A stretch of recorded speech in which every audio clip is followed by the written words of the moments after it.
Welcome,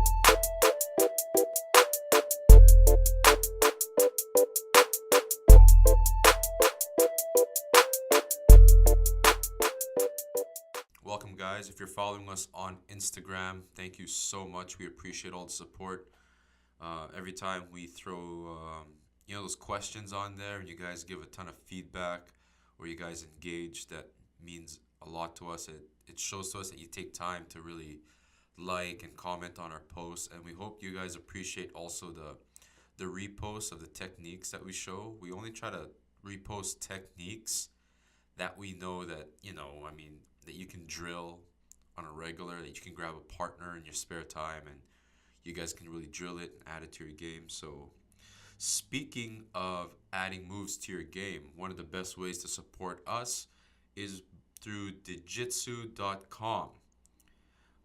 The link is in the description below. It's an affiliate link. If you shop on Digitsu.com, through that link, it gives us a commission that we can use to help support everything that we do. So, Digitsu, your online source of quality martial arts instructionals, okay? They got all sorts of instructionals there from Eddie Cummings, Matt Darcy, Vlad Kulikov, Gianni Grippo, what else is there? Abraham Marte. A ton of good stuff there. Invest in your grappling, invest in your game. Digitsu.com is the right place to go, okay? Don't spend your money on dumb stuff. If you have renewing subscriptions for other videos, it might be a good idea to kind of, tone it down a bit. Maybe invest some of that money into your jiu-jitsu and invest some time and money into these instructionals, okay?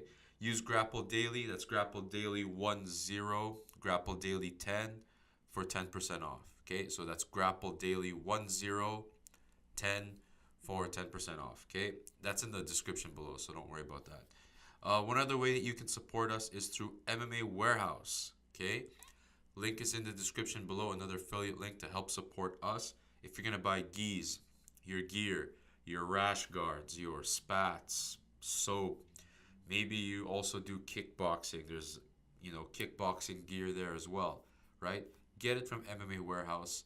Link is in the description below. They've been tried, tested, true. I've been using them forever, right? Never had a problem with them. So, like I said before, the first shirt I bought from them was UFC 80 BJ Penn versus Joe Stevenson 10 years ago, right? So, they've been around forever. If you're going to buy something from them, right, it helps us out, and, you can't go wrong. $149 if you're in Canada. You spend more than that, you get free shipping.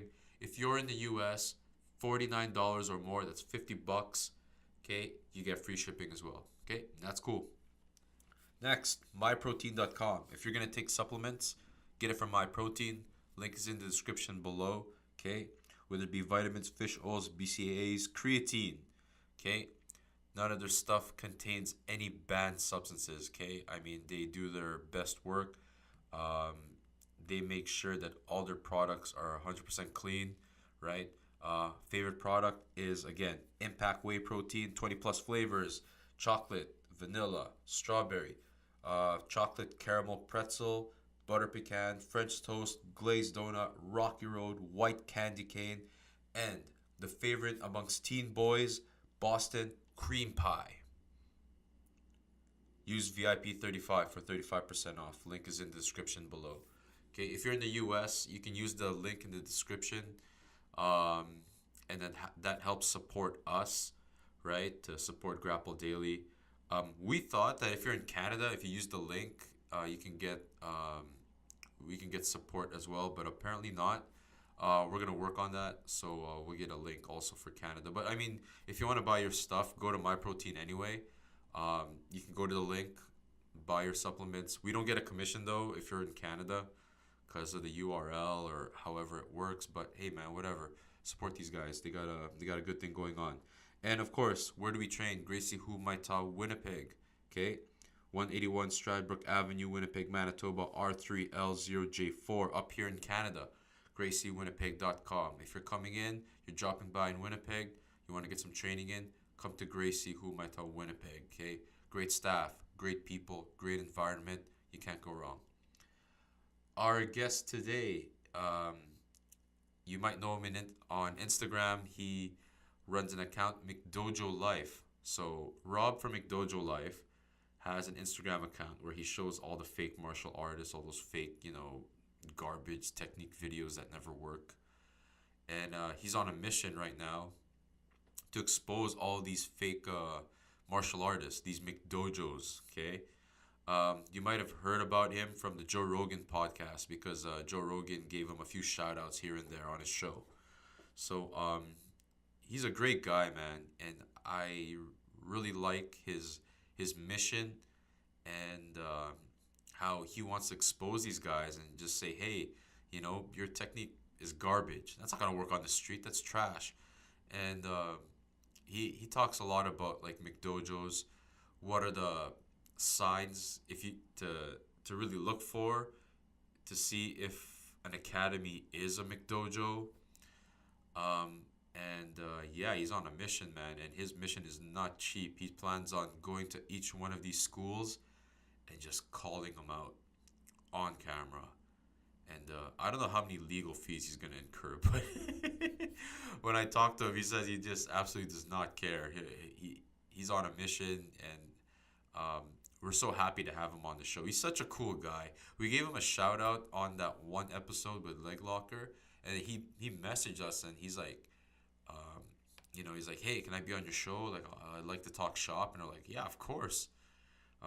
This guy's really popular on Instagram. Like, he has celebrities following him.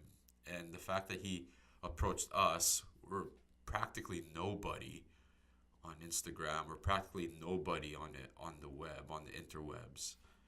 And he was cool enough to join us on our show. So you guys are in for a treat. Ladies and gentlemen, give it up for Rob from Mcdojolife. Enjoy.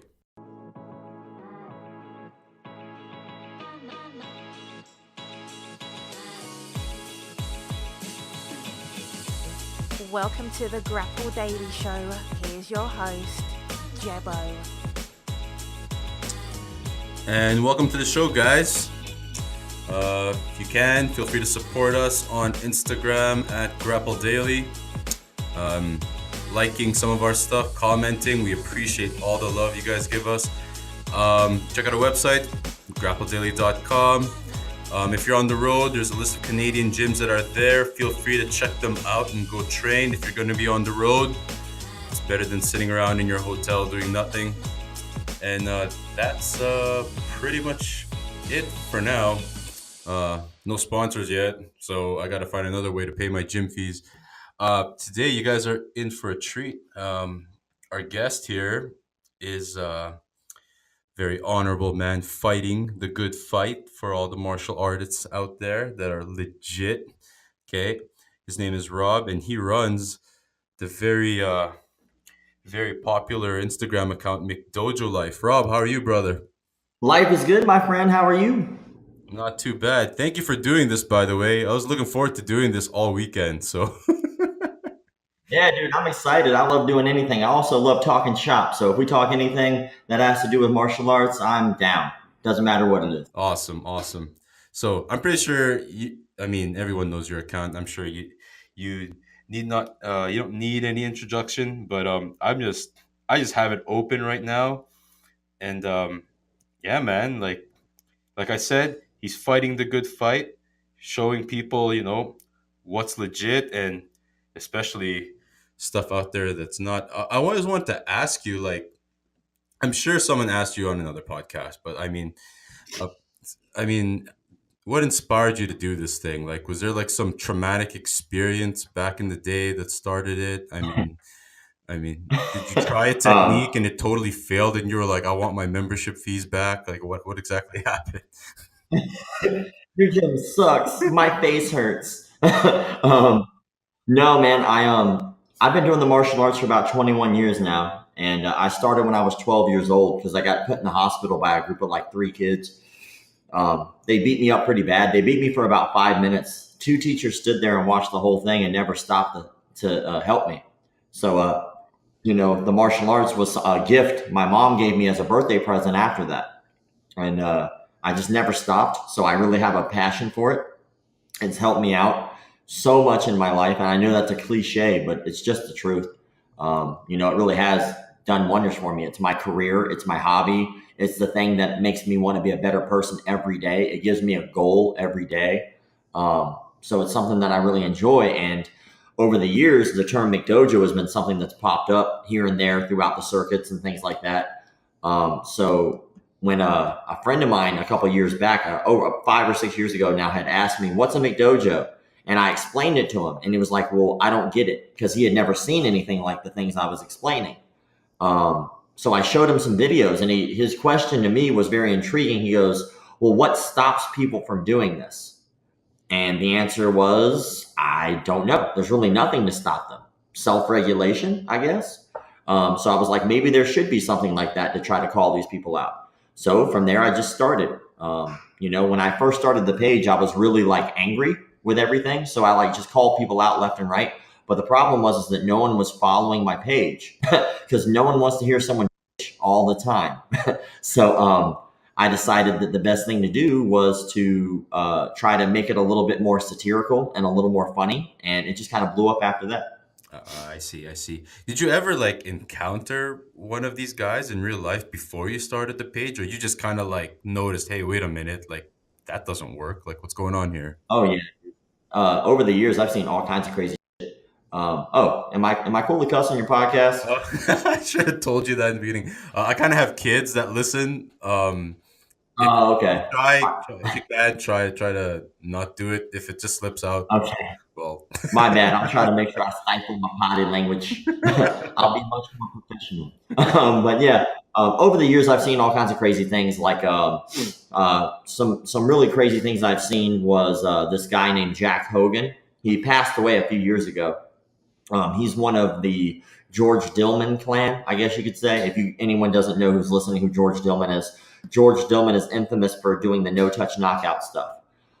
So Jack Hogan is someone who also picked up on the no-touch knockout stuff, and he's been teaching that stuff for years in my hometown of Jacksonville, Florida. And he actually was close friends with my original instructor. Now, my original instructor and him got along really, really well, but of course, when it came to martial arts, they differed because my instructor didn't believe that you could knock people out with your mind, because that's psychotic. But actually, that dude tried to explain to my instructor how it worked. And he was trying to explain like the whole like spleen 5, touch this pressure point and we'll knock you out thing to him. And at the studio, he's like, hey, let me show you a pressure point in the back of your neck. I guarantee you I knock you out. And of course, my instructor was like, go for it. You're not going to knock me out. And he slaps my instructor in the back of the neck as hard as I've ever seen somebody get slapped. And my instructor was like, ow, that hurt, but I'm not knocked unconscious. So my point is proven. Oh, it was like, he gave some kind of like overly scientific excuse about why it didn't work. But yeah, I saw that live and in color. So that was interesting. Yeah, that I've seen that spleen 6, spleen 5, like they touch the feet and then people fall. Like, is that their whole system in that thing?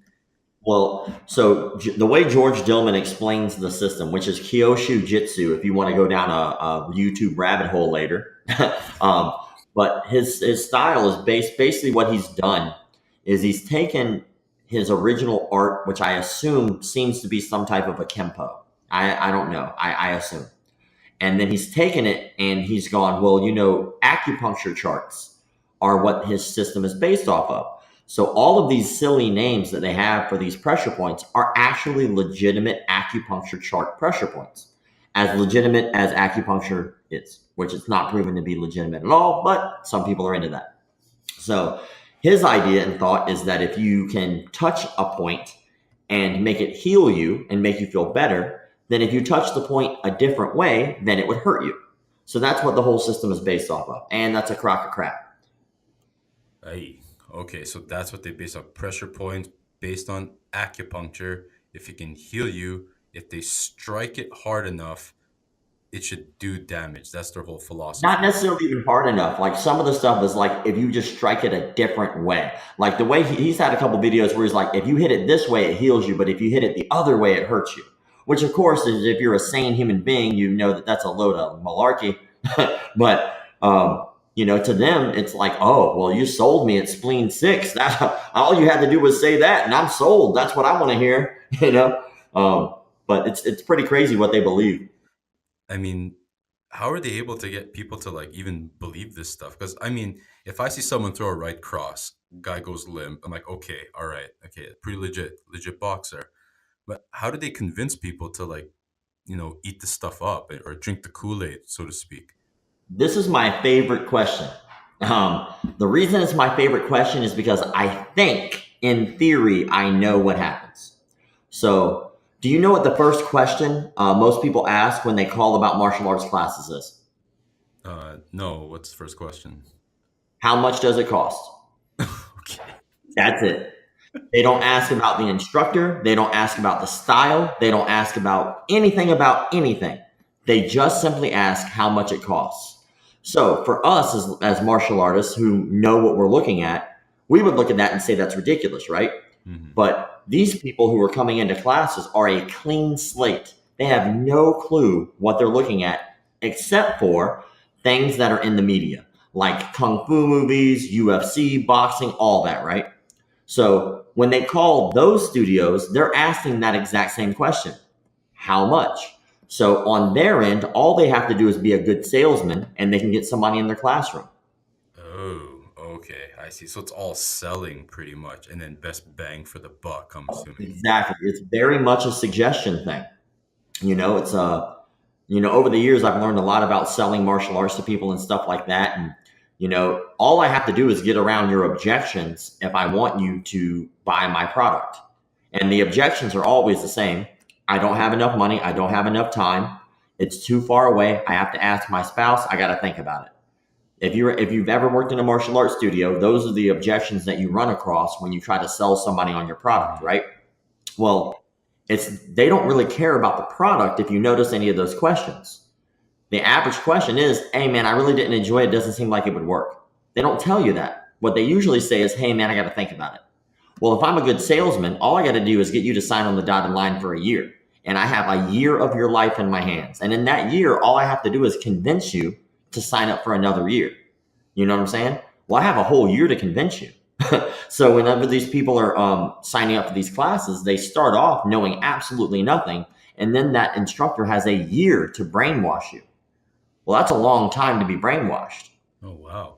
See, so when they sell stuff, it's not like a month per month. It's like a whole 1 year's package, no refunds, none of that stuff. Well, if they're a good salesman, then yes. Brick and mortar schools are not based off of month-to-month classes. Some people can really get away with it, right? But the average martial arts studio is run off a year commitments. It's a shame, but a lot of successful studios that do really, really well, that franchise off and they branch off into getting a little bigger, they do so because they have the commitment of the student. And which, in all fairness, like most people who sign up for martial arts class and stuff like that, they're doing it for a reason, right? That I want to get better at self-defense, which is really rare. I want to make friends in a new studio. I want to lose weight. I want to be in better shape. I want more confidence, all that same stuff, right? Mhm. Well, once I've proven to you that I'm providing the thing that you're looking for, then you're sold. That's all I have to do. It's not like a magic formula. You know what I'm saying? You'd be like, for instance, let's say you're signing up and you're like 50 pounds overweight, and I'm a good salesman, and you take the class and you sweat. And I go, hey, man, you had a good time, didn't you? You're like, yeah, man, I had a great time. So what do you think? You think this will help you get that 50 pounds off? Yeah, dude. All right, here you go. Sign on the paper. And then once you do that, you've convinced yourself that this is going to work. Whether it does or not, you don't have any proof but for that first free class that you took. So now you've taken this class and you're going, man, I feel great. I'm going to be a better person. And then now that I've sold that, you like me, you trust me, now I can sell you on anything, absolutely anything. And that's the whole thing, is they're being sold a product that's crap. And it works even more because the people that walk through the door, if they have absolutely no fighting, no martial arts experience, like what you said, clean slate, that's the only thing they know. And if they never done it, Yeah, they're being sold. It's like the instructor is able to paint with a paintbrush what they really want them to know. And if you look at most of these no-touch knockout guys or these people who teach these ridiculous classes, to a seasoned martial artist, even somebody who's had a few months of legitimate training in a legitimate art, you'd look at that and go, that's ridiculous. But that's because you know what you're looking at. These people don't. And what they're looking for might not be what you're looking for. You know, like some of these people are just looking for a mentor. They could care less who it is. They'll take whoever comes first. And then they get this mentor, somebody who's going to try to be in who they think is helping their best interests. And then magically they're hooked. Hey man, this dude's great. He's taking care of me. He showed me this cool technique. He's making me lose weight. So once they develop that trust, it's too late for them, unfortunately. So what makes like a McDojo? Like, what are the signs? Like, if someone had absolutely no, like, like had no clue what was going on, they're trying to pick, okay, which school, which studio, which dojo am I going to join? I mean, what are the red flags? What are the main signs, pretty much? Well, everybody has different point of view about what a McDojo is, and I don't really try to sway what their opinion is. But I do respect most all martial arts, most of them. So I try not to say like, oh, that's a belt factory. To look at somebody like Nicky Ryan. You know who Nicky Ryan is, right? Yes. Mm-hmm. Kid's a phenomenal jiu-jitsu competitor, right? He's like smoking black belts. What is he, 16, 17 now? He's like 60 and he's like a purple belt or something like that. Mm-hmm. Yeah, you know what I'm saying? But he's tapping out high level jiu-jitsu competitors. So are you going to tell me that kid's not a black belt? He might be wearing a purple belt, but you going to tell me he's not? You know? It's like there's a difference between what you wear around your waist and what you really are. There are blue belts out there who've had their blue belts for over 20 years because they keep moving from gym to gym. But they're tapping out high-level black belts too, in the gym, of course. But if you think about it, like the belt is all relative. So I've never been a big fan of saying, oh, that's a belt factory. Because some people are just that damn good. Look at BJ Penn. What he is, black belt in what, 2 years, 3 years? Yeah, like 3 years, something redonkulous like that. Yeah.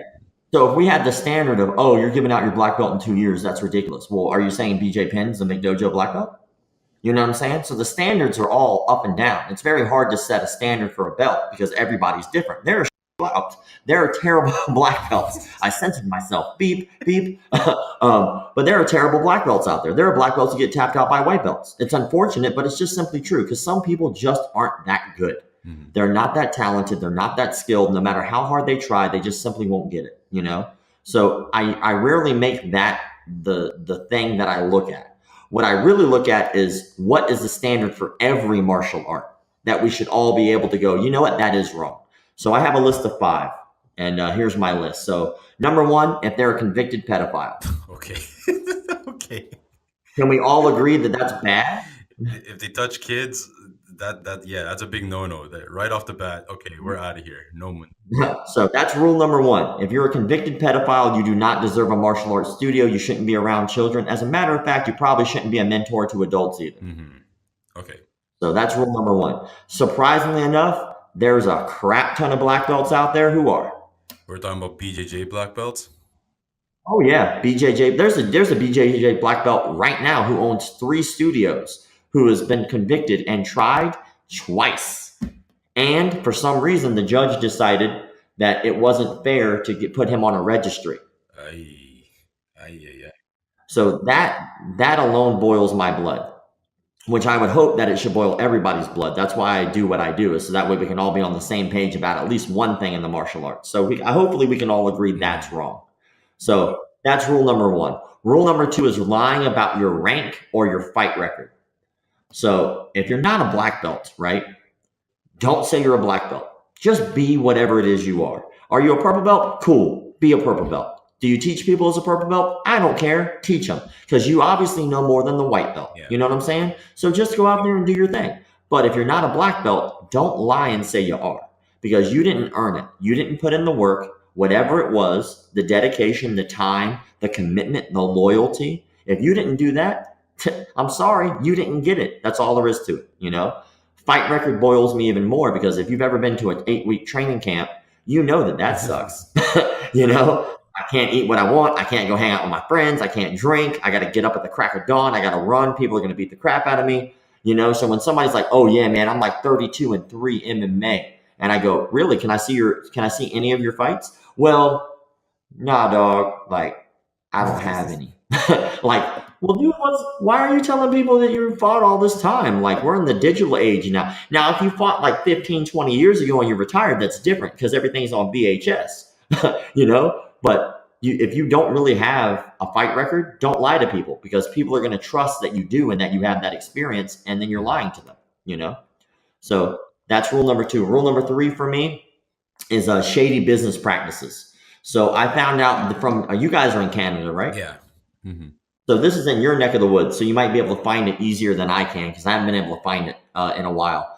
But basically, this family of 5 signed up at a martial arts studio up there. It was one of the big franchise martial arts studios. Okay. And they signed up, but they signed up on a 2-year contract, which one is stupid because they've never done martial arts before a day in their life. But they signed up. They signed on the dotted line. So after that, the family of 5, after a month of training, decided it wasn't for them anymore. And then they tried to get out of the contract. Well, the martial arts studio was like, no, you can't. You signed. So you owe this amount of money. Well, they went to court over it and the martial arts studio won. So the family of 5 that only trained for a month had to pay for 2 years of martial arts training up front, all together in one lump sum for the court case because they decided they wanted to drop out after a month. To me, that's shady. If somebody doesn't like your program, and you already have like certain things in place, that's cool. I get that. But to take them for a ride like that after only a month of training and to charge them a full 2 years for a family of 5 who's not training at your studio, you're a big piece of crap. Yeah, that's pretty sketchy. Like, come on, it's only 1 month of training. I mean, you could at least like be like, okay, that's cool. At least pay for the month that you trained here. You know what I mean? But like, it's like, no, you got to owe me like the whole 2 years worth of whatever ridiculous amount of money it was. Like, yeah, that rubs me the wrong way. That's not cool. Yeah, and that's there are plenty of studios out there. I have nothing wrong with people who should commit to the contract that they signed on. I don't think there's anything wrong with that. Obviously, as long as you're not lied to up front, that's fair. But you got to have some integrity. Like, and where's the integrity of making somebody pay for 2 years of training that they're never going to use? Mm-hmm. To me, that's wrong. So to me, that's a shady business practice. Or here's a cute one, another shady business practice. So they build their belt systems around your contract. Have you heard of this? No, I've never heard of that. How does that work? So this is a cute one. So let's say I'm like a Taekwondo studio, right? And I'm going to make you belt tests like once a month anyway. Mm-hmm. So there's like 20 or 30 belts or whatever in the system that I decided, right? Yeah. Well, I know that in our system, it's going to take you 2 years to get to your black belt. I already know this information. So what I do is I design your contract so that way your contract expires right before you're about to test for your black belt. So I get you for another year after you get your black belt. Oh. Yeah. So they have to pay to get promoted. If you don't pay, you don't get promoted and all that. Exactly. Oh, man, you want to test for your black belt? Well, that's next month, man. You're going to have to re-sign. Oh. And all that's structured on purpose for that specific transaction a year down or 2 years down the road. Yes, sir. So to me, also shady. Your belt promotion should have not a damn thing to do with your contract. That's just me. So that's number 3. Yeah, it's dirty stuff, right? Number 4. We're on number 4, right? Yeah. All right, cool. Number 4, you teach no-touch knockouts. Yeah, that's a given. You can't knock people out with your mind. That's a lie. And any other false techniques like that. Like the worst really are these self-defense videos that come out. Those are really the scariest ones to me because, oh man, I can't wait to get into this. I have something to say about the self-defense thing afterwards. So just remind me after I'm done with my list of 5 here. Oh, for sure. But those self-defense ones are the shadiest. But anyway, so if you're teaching techniques that obviously will not work and have not been tried and true, and you're just making stuff and pulling it out of your butt, that goes in with the no-touch knockout thing. All right, and then number 5, number 5, unsafe training atmosphere and cult-like habits. So like, an unsafe training atmosphere is like, For instance, I saw this video of this Muay Thai instructor. He's a very famous Muay Thai instructor, but his fighting record is garbage. I think he may have only fought like 5 times. And he's going around this room and he's beating the living crap out of everybody with like a screamer stick. And every time they did something, he would just crack them over the face with a stick. I'm sorry, you're not Pai Mei. This isn't Kill Bill. That actually hurts people. It's called the concussion, douchebag. Or I don't know if you've seen these videos that pop up of these guys who are just standing in line at like a boxing gym and just getting punched in the face as hard as they can by their instructor. Yeah, I've seen a few of those. I was just like, okay, what's this all about? Yeah, that's called the concussion, dumbass. You will get hurt. If you hit somebody in the head repeatedly over and over and over again, you're going to cause a concussion. That's not safe. You're just making stupid people. You're not making better fighters. So that's another big one. The cult-like behavior, though, is pretty crazy. Like what people will believe, especially with the no-touch knockout stuff, blows my mind. And the hard part about that is that you can't convince them otherwise. Once they're indoctrinated into the system, that's their life. They spent 8 or 9 years like learning this stuff. It's basically you have to convince them that 8 or 9 years of their life was a waste of time. And people are not ready for that. That's that whole matrix red pill, blue pill question, Yeah. We live in like a time where it's like we live in a digital age, and like UFC and mixed martial arts is pretty much almost close to mainstream. Like, wouldn't it have like weeded out all of these guys? Like, it seems like they would be big like in the early 90s, but do these things still exist till this day, like the no touch stuff? There was a very interesting survey, and basically what they would do is they would take a random person and they'd bring them in a room, a waiting room for like a doctor's office, and everyone else in the room was an actor, except for that one person. Okay. And every like so many minutes, a buzzer would go off and everybody in the room would stand up. Then that person who didn't know what was going on would look around the room for a second, and then of course eventually they'd stand up. Once that person stood up, everyone would sit back down. And they did this for a while. Then eventually what they would do is once that person was alone in a room, they'd buzz it again and the person would stand up on their own without anybody else showing them what to do. That's that power of suggestion. So pretty much these guys, when they train in this no-touch martial art thing, and they see everyone pretty much like doing it, believing in it, they start believing in it too. Is that what you're trying to get at pretty much? Exactly. Nailed it on the head. Because it's the power of suggestion. And what solidifies the fact that these people really believe it. Some don't. There are definitely some out there that don't. They just go along with it, right? But look at this dude in Japan right now. He's going around challenging these no-touch masters to fights. Have you seen these? Was it China pretty much? Was it China or is it? Yeah, China. Thank you. I apologize. I misquoted. But yeah, dude, this guy's traveling and he's challenging these masters to these fights. And they're taking the fights. They could hide behind their crappy ideology. They could be like, oh man, it's too deadly, I'd kill you. They could say that, but they don't. They take the fights because they really believe that they can knock you out with their mind. Because that power of suggestion of them lying to people over time, they eventually believe it themselves. Who's a perfect example of that? Is Steven Seagal. Okay.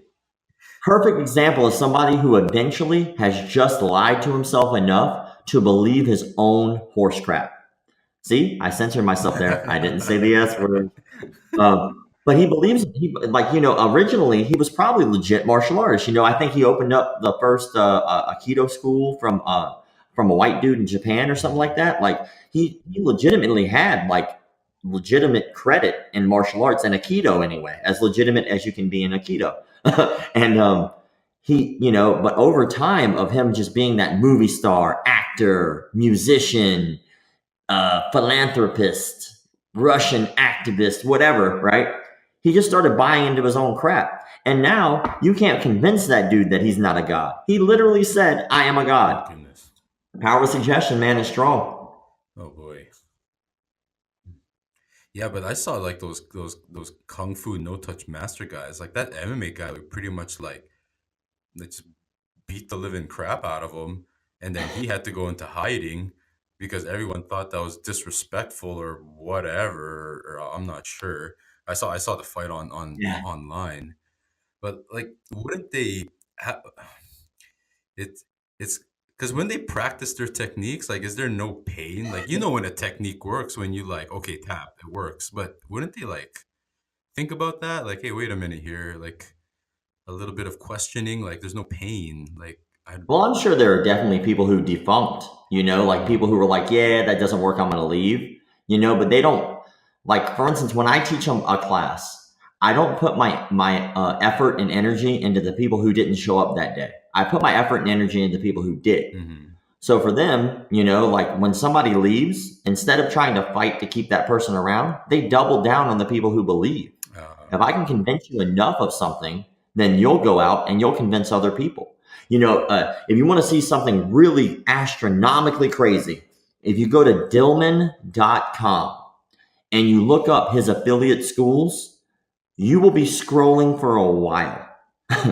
There's a lot of them. So that means he's convinced not just his students, but he convinced those students to become instructors, and those instructors went on to teach other students who eventually, excuse me, I had to burp there, who eventually will grow up to be instructors as well and pass that on. So who's this Dillman guy? Like, what kind of martial art does he like? What is this? Like, what kind of martial art does he practice? I never heard of him. So he practices something, a style he invented, go figure, called Kyoshi Jitsu. Mm-hmm. And his claim to fame is that he has taken 2 photos, one standing next to Bruce Lee and one standing next to Muhammad Ali. He claims to have trained both of them. Okay. Okay. Yeah, pretty ridiculous too. Oh, geez. And then he's does he still have schools to this day? Oh yeah, dude, he's got tons of schools. I'm telling you, go to Dillman.com and just look up all his affiliate schools. It will blow your mind. Yikes. Yikes. Actually, as a matter of fact, since we're on audio, I'm pretty sure I can look it up too. Okay, But so that's what he's doing, and his stuff's like no touch. It's like no touch stuff. yes, his stuff is no touch. But he's not of course he's one of those guys who got that going, but it's the truth is because he's very charismatic. He's a charismatic dude, like I would say that people who are looking for a mentor, like he would probably be one of those people that would like, yo, I'm moving. And he shows up to your house and helps you move. You're like, dude, that's a stand-up guy. And you're like, man, my baby's like having a baby shower and nobody showed up. He would be the one guy that showed up, that kind of thing, right? So he builds this trust and rapport with people. But then at the end of the day, he's able to infiltrate you a little bit because you trust him now and fill your mind with hot garbage.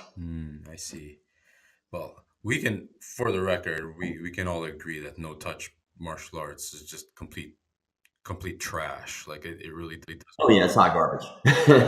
And you mentioned the was it self-defense, right? Self-defense. You're going to touch something on self-defense, or?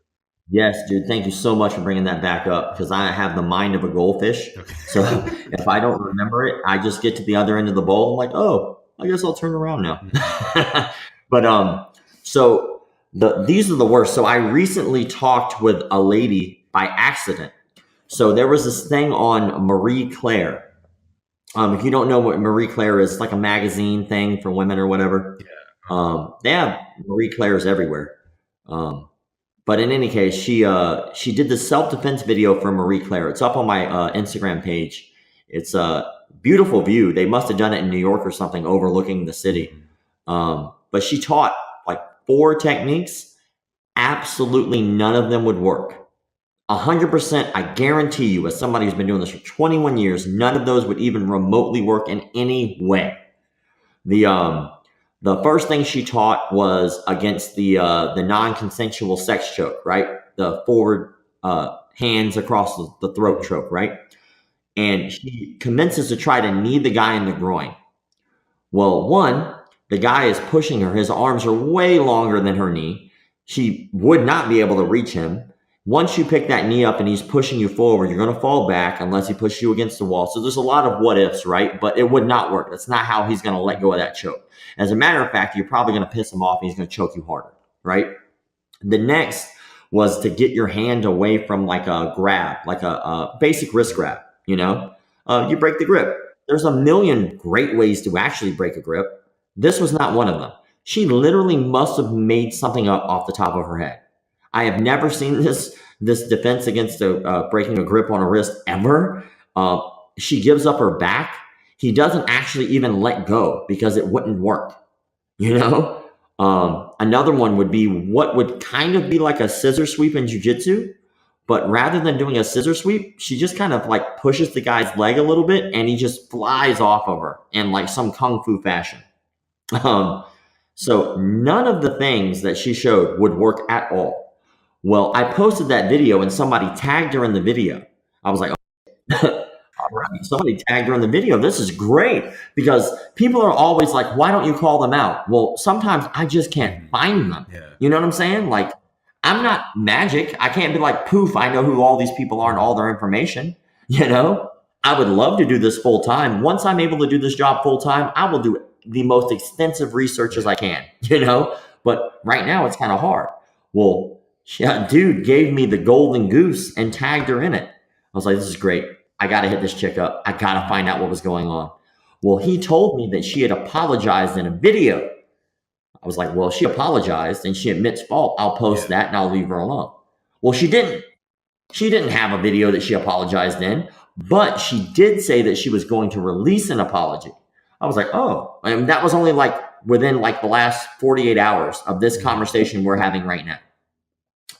So she's training in Krav Maga now, and she's trying to learn legitimate martial arts. Yeah. At least she's making the attempt, right? So I hit her up. I'm going to do an interview with this lady, and she's actually going to apologize on the interview and state that she didn't know what she was talking about. Wow. You sure she's going to actually really try to do that? That's what she told me. Oh. She was willing to go on an interview. You know what I'm saying? Yeah. Like, first of all, that's crazy to me because I have yet to have any one of these psychotics apologize. Ever. They always double down on dumb. They're like, oh, this works. I've been doing this forever. No, it won't work. Stupid. It's not. But she apologized. So I give her all the credit in the world for, first of all, doing an apology.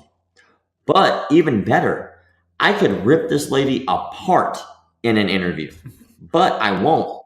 I'm going to let her apologize because that's the right thing to do. She made a mistake by putting out some information to millions of people who are going to treat that like gold. Like, oh my God, this is going to work. I need to practice this with my husband. Imagine how many people are going to statistically go out and practice what she taught. If millions of people saw this video, So what she did was a disservice to people. But what she's trying to do by bettering herself is why I do my page. I want to make the arts better. I want us to grow. I can't exist if I keep just tearing down everything. We got to pick it back up and grow the things that are good. And if somebody's willing to go online and admit that she knew nothing about what she was doing, and someone like Marie Claire hired her, then that means that maybe people should think twice about going and watching these videos. That's huge. Yeah, or maybe think twice before actually posting something and saying that it works. Exactly. Yes, definitely. Somebody was like, yo, you should, she's a great trainer. You should stop digging into her. I was like, I could care less. I could care less if she craps gold cufflinks and can fly. I don't care about that. I care about this video where she blatantly lies to people and gets them hurt. Does she have some sort of martial arts background of any kind? Like, what forced her to make that video? Like, what gave her the confidence to do it? I have no clue. I am so waiting for that interview to be able to ask. Because, like, if you know it doesn't work, and I'm pretty sure deep down inside, unless it was just a big promotional stint for Marie Claire, I don't know, whatever, right? Like, like those clickbaity things, 4 easy ways to get the rapist off of you, like, Dude, I wish there was 4 easy ways to get someone off of you. Okay. I can't tell you one easy way to get somebody off of you. Yeah. All right, we're going to learn a sit-up sweep today. Damn, it didn't work. All right, scissor sweep. Damn, it didn't work. All right, pendulum sweep. Damn, it didn't work. All right, the truth is you got to put all those together and make it happen whenever the timing is right. Oh, well, that sucks. There is no easy way. You got to work for it. Okay. Oh, more work. Now, what are you going to do if she, like, let's say it's not an apology. She just straight defends everything that she ever did. Like, it was just completely just went 180. Then I am going to rip her apart. It sounded. If I just cut that one little part off, I'm gonna rip her apart.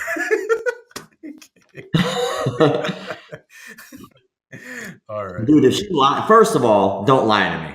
You know what I'm saying? Like, just be honest. If you really believe what you're, so here's speaking of, I'll get back to that. Remind me, get back to what I was going to say. But anyway, first of all, don't lie to me. If you're going to lie to me, I'm the dumbest person on the planet to lie to. I will find out. I will do my research. I will look into you. I will do my background check on you. I will hire a website. I will hire a private eye. I don't care what I got to do, but I want to find out about you. And when I do, and I find out you lied to me, I'm going to put all that on blast. I'm going to put your phone number. I'm going to put your address. I'm going to put the studio's number. And I've had to do this before. So I'm not the guy to lie to. And second of all, if she does double downs on dumb during an interview, then my questions will change from respectful questions to ripping her a new one. Sorry, you got kind of cut off there. All I heard was ripping her, and then just straight silence. But I get what you're saying. I see. I get the gist. Damn. Oh, man. You get the gist. But yeah, so speaking of which, I actually reminded myself. So the guy, I don't know if you've seen all this stuff about the CrossFit self-defense. Ooh, yeah. You know what? I saw your IGTV, and then something about CrossFit combatives. Like, what's that all about? So I still think this is ridiculous. I actually talked to the guy who started that CrossFit combatives. The guy who started it contacted me, which is awesome. I just think I'm some dude who complains about shit online, but that guy apparently took me for serious. So this is great. Obviously it's making an impact, when someone really reaches out to you and treats you like someone who can legitimately affect their career in some way. I think that's awesome because I'm only fair. I try to be anyway. I don't try to rip into people for katas or anything like that. I try to be respectful to the art.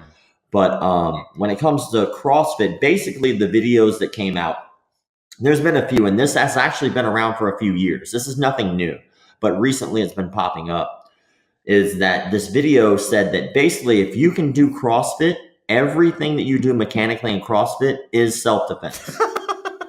Okay. Yeah. Well, that's a load of crap. So it was just to give a few notes, right? He was basically saying like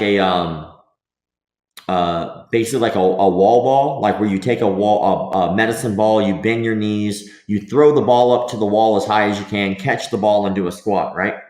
Yeah. Basic exercise. He was saying basically that was like the equivalent of a right cross. No.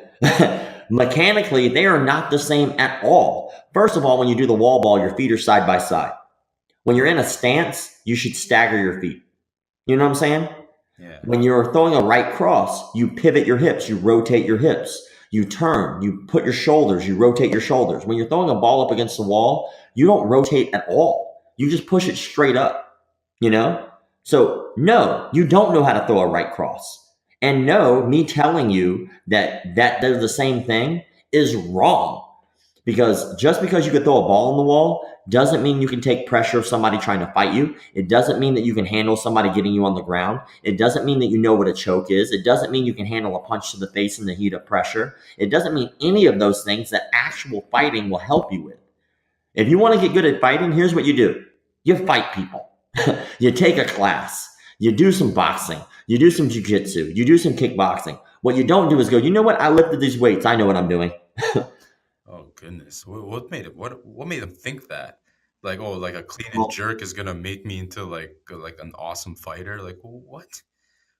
Yeah. So I talked to the actual guy. He hit me up on the Instagram page, and he was surprised that I was professional with him because I always am. Me attacking these people personally is not fair. I'm not attacking them personally. I'm attacking what they're doing that's wrong, that will get people hurt. We all make mistakes. If I showed a kickboxer, right, some jiu-jitsu guy doing solo warm-up drills, he would probably laugh so hard. You know what I'm saying? Like, what would that do? You're just rolling around the ground. You know what I'm saying? So if you look at any martial art at any given time, there's something to laugh at. But most of it I can explain.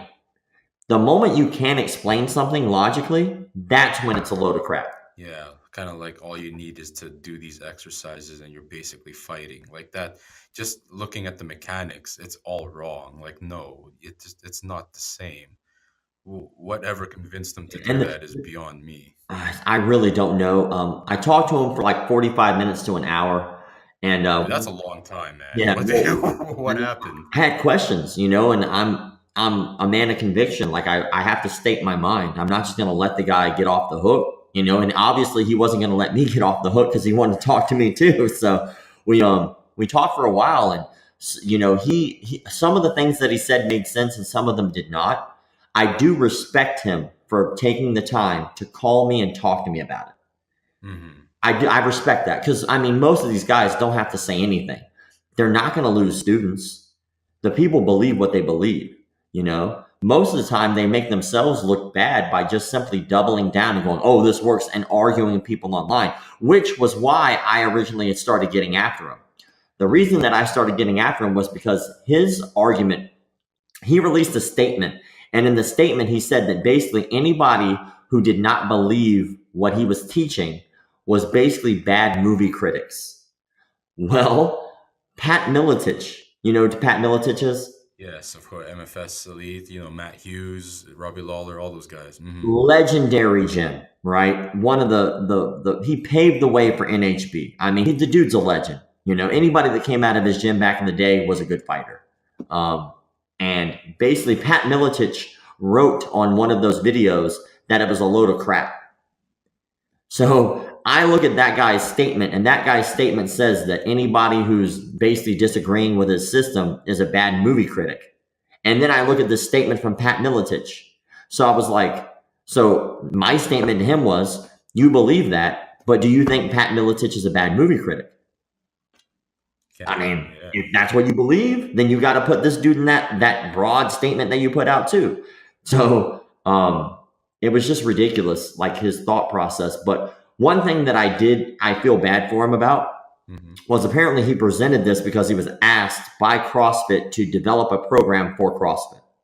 It was supposed to be like a supplemental program.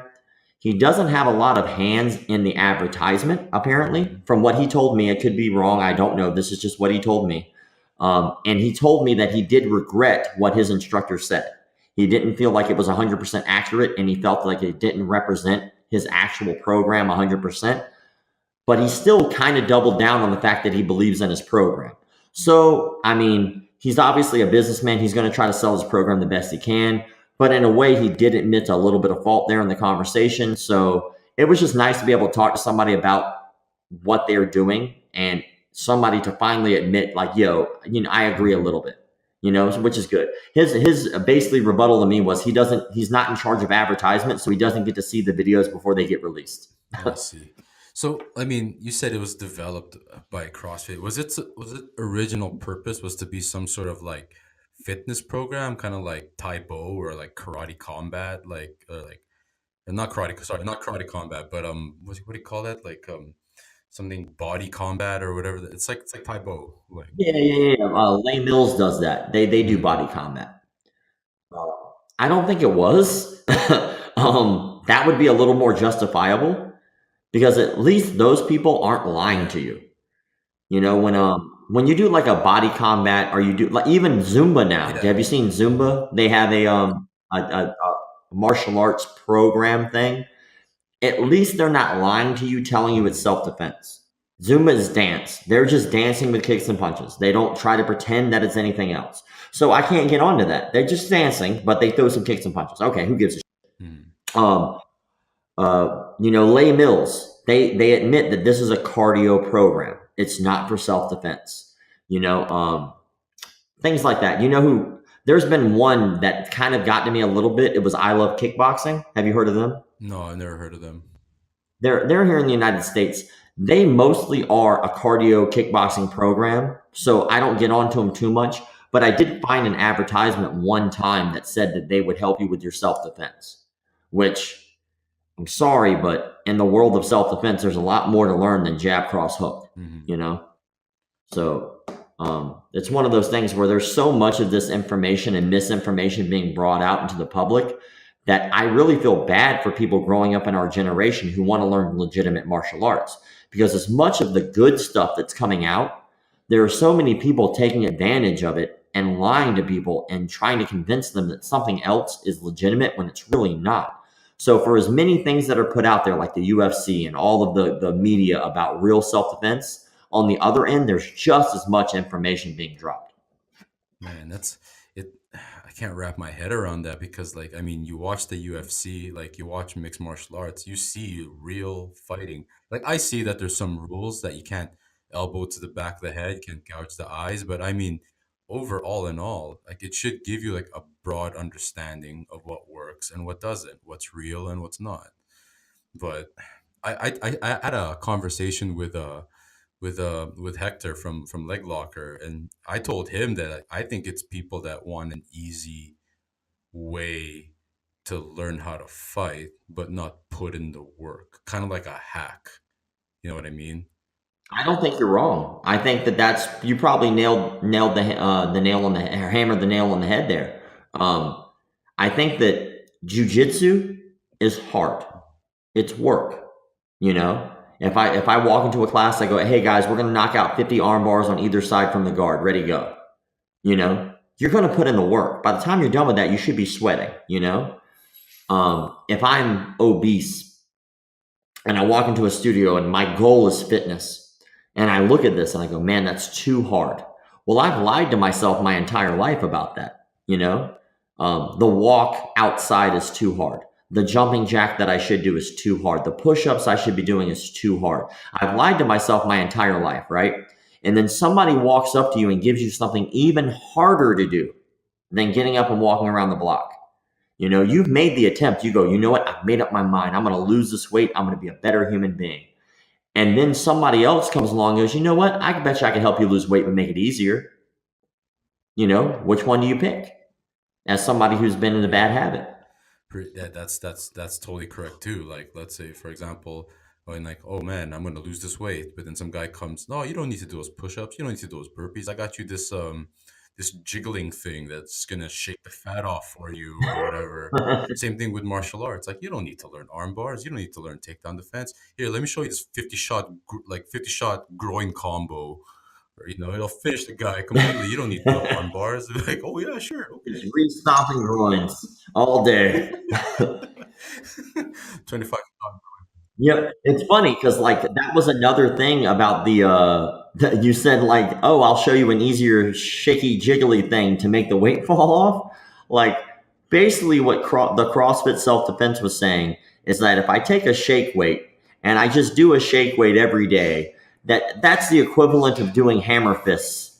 So I must know how to do a hammer fist. Like, no, you know how to jerk this toy off is what you know how to do. You don't know how to do it. Shake weight. And I can hammer fit. I got hammer fist for days. Okay.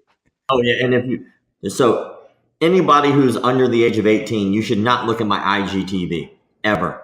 Don't look at it. It's bad for you. It's bad news. But if you're over the age of 18, I have an analogy about Mr. Miyagi training on there that you might find amusing.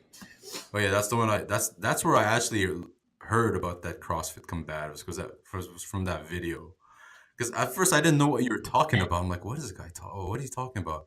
And then you explained at the end of the video. I'm like, okay, I get it.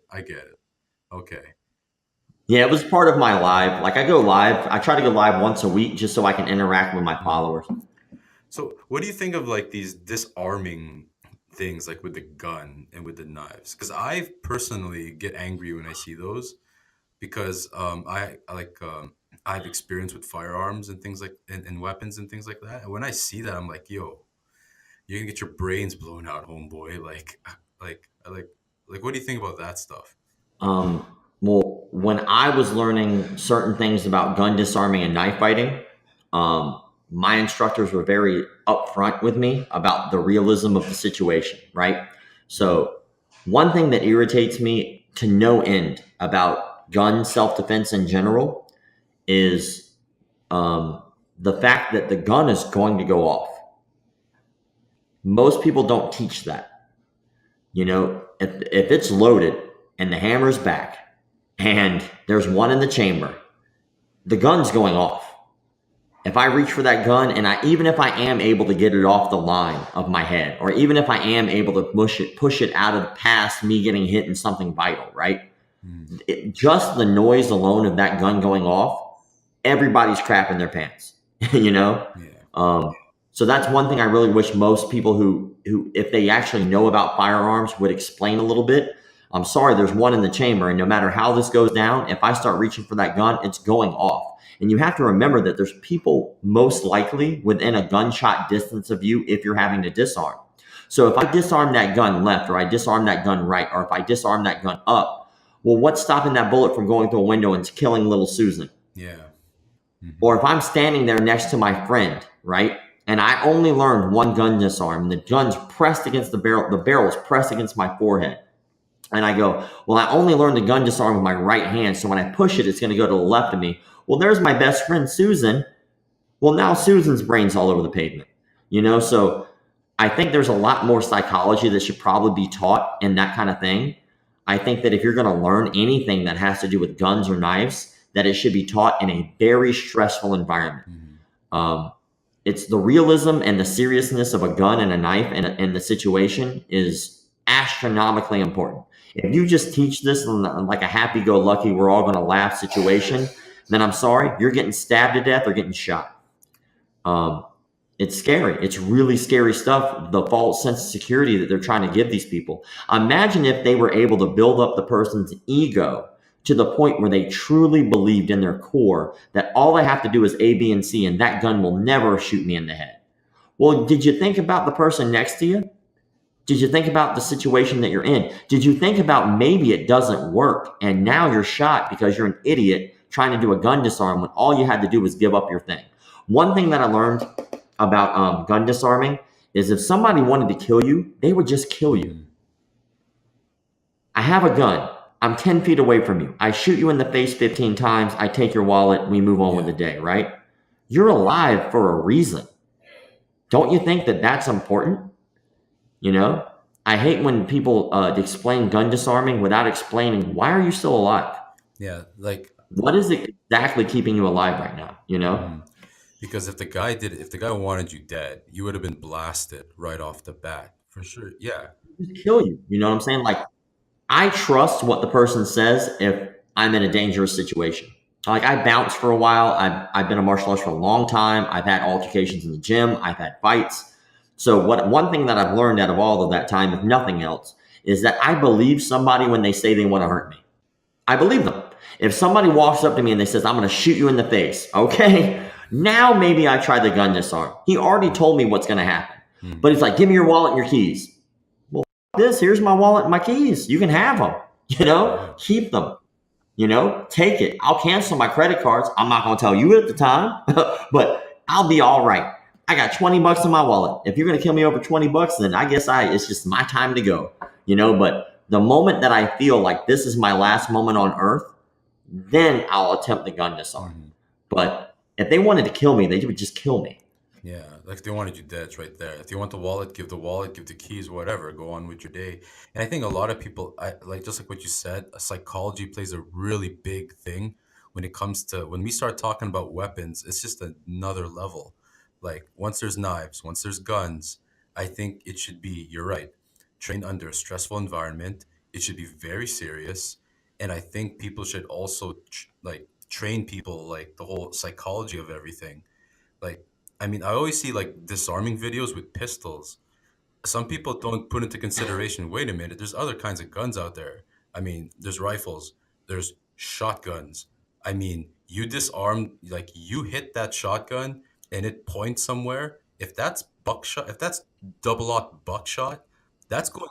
Even if it's rock salt, that close, you're dead. Yeah. You know? You know, like that's going through walls. That's going through somewhere. Someone's gonna get hurt. So I mean, yeah, man. It's so. Whenever I see weapons, like weapon disarming, I'm like, man, that's anyone thinking that's gonna work. That's really dangerous. That's super dangerous. Like, it's not even funny. Like, sometimes it's laughable. Like I see some of your videos where they're disarming the gun, and I laugh. But what I'm laughing deep down inside, in the back of my head, I'm like, man, like that guy would have got done right then and there. Yeah, and that's kind of the point of the site. That, like, remember what I told you earlier is that no one wanted to hear me just complain. Mm. Well, when I post a video of like Master Ken, guys know Master Ken? Yeah, of course. Yeah. That's obviously it's satire. Obviously it's just a joke, right? Mm-hmm. But let's say I post that video of like Master Ken making a disarm today, right? Let's just hypothetically. You laugh at that, right? Because it's obviously a joke. Well, let's say I wait a couple days because I only post once a day on purpose. Mm-hmm. I wait a couple days and then I post another gun disarm video, but that guy's serious. Mm-hmm. You remember Master Ken's disarm. Oh, that's funny. That's hilarious. Then you look at this dude and then you laugh, but then all of a sudden you go, wait a minute. That guy's serious. Why am I laughing? That's kind of the point. You know what I'm saying? I want people to think for themselves. I can't think for them. But if I can just make them look at how ridiculous it really is, maybe they'll second guess before they just take someone's word for it. Yeah, they'll start thinking about it because then they'll start like comparing A and B. Like, wait, that was Master Ken joking around. Wait, this is Mr. So-and-so doing something very similar. The only difference is this guy thinks it'll work. But we all know it looks exactly the same as what Master Ken's doing. Uh-oh, wait a minute here, right? Exactly. And that's kind of the point. I found that if I'm more satirical and I let people think on their own, that more gets done. I like over here in the, you guys are in Canada, right? Yeah. Mm-hmm. So do you have like anti-smoking campaigns up there? Anti-smoking for cigarettes or marijuana? Cigarettes. Oh, cigarettes. We have Yeah. we have like those pictures on the cigarette boxes where like shows the guy's face gone and stuff like that. But I never heard anything about a campaign.